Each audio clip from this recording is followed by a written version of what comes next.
Heather Mills-McCartney has really upped the stakes in her divorce battle over the past few weeks. She's laid into the press and not had the kindest words to say about her estranged husband, Sir Paul McCartney. But today, it's back to the day job. She's launching a campaign to help reduce global warming by giving up meat and dairy products. I spoke to her just a few moments ago and began by asking her what evidence she had to back up the claim. Well, the evidence isn't from me, it's from the United Nations Food and Agriculture Organization, and I was very, very and sadly surprised to hear that this report from them, that 18% of global warming comes from livestock and deforestation as a whole. And this has been out for nearly a year. How is that exactly? How can that be? Well, over 70% of the Amazon rainforest is cut down to feed cattle, whether they're grazing or whether it's to grow grain. And, you know, it just has this huge contribution, 18% coming from this. And when you think that all global transport around the world does not equate to this amount, aeroplanes being 3%, yet nobody seems to want to talk about it. It's a bit like the faulty towers, you know, don't mention the meat. You know, people just don't want to face it. Many people listening to you today will be surprised that you've chosen to talk out at this time about this. I mean, you've said you've been treated worse than a paedophile or a murderer by the press. Why do you still want to be in the press? Well, I stayed out of the press for a year before I did the pig campaign, which was very successful with Viva. I went to the supermarket or to the park and was photographed, filmed and hounded and chased and had death threats against me by just keeping my head down. So my head down didn't quite work.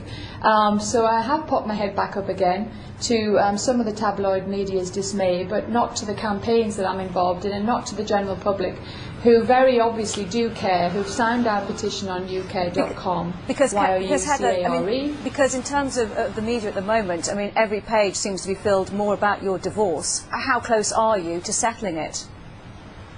Well, it's not relevant. We're here, and I know you as a reporter care more about global warming and the planet than you do about my divorce. Many people in the country are going through a divorce, and ours is no different. It's a very difficult situation.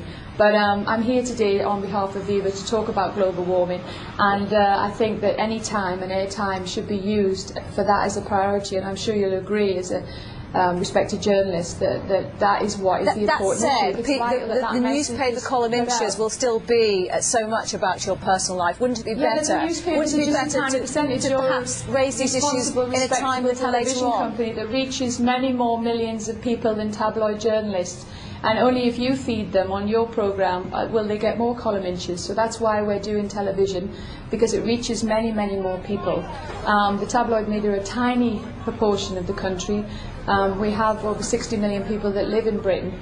All right, Heather. And they basically look at television like yours to be informed and educated, and I'm sure you'll do that. You've made your point that you don't want to talk about your divorce today, but when it is settled, will you talk about it, or will you only talk about the campaigns? Column inches, so when you ask me about it, then that's what it fills. But if you ask me about the issue that we agreed to come on and talk about today, which is far more important, then that has the potential to reach more people.